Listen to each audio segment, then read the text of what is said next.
નમસ્કાર વિદ્યાર્થી મિત્રો, આપણે અગાઉ વિભાગ ડી, વિભાગનો વિભાગ એ, વિભાગ બી અને સી નો વિડીયો કરી ચૂક્યા છીએ. આજે આપણે વિભાગ ડી ની માહિતી છે પ્રાપ્ત કરવાની છે, જે તમારા અર્થગ્રહણને લગતો છે. વિદ્યાર્થી મિત્રો, મેં માત્ર વાર્ષિક પરીક્ષામાં પૂછાઈ શકે તેવી જે પેપર સ્ટાઇલ પ્રમાણેની વાત છે એ અહીં મૂકેલી છે. તમારે સોલ્યુશન છે એ કરવાના છે. કેવા કેવા પ્રશ્ન પૂછાશે એ પ્રશ્નો છે મેં તમારી સમક્ષ મૂકેલા છે. હું ગોળકિયા પ્રવીણભાઈ આપનું સ્વાગત કરું છું.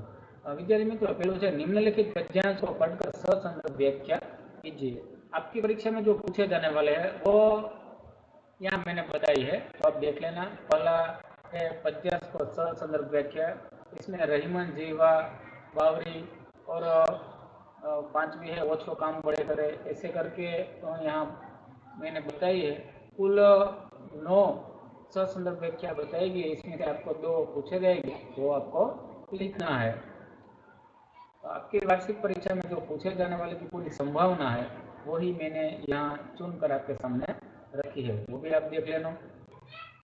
उसके बाद निम्नलिखित पद्यांश को पढ़कर पूछे गए प्रश्नों के उत्तर लिखिए. एक पद्यांश दिया गया है, उनके नीचे 4 प्रश्न दिए गए हैं. इन 4 प्रश्नों का जवाब इन पद्यांश में आपको चुनकर लिखना है. तो वो भी मैंने यहाँ कई उदाहरण दिए गए, वो आपके सामने रखा है.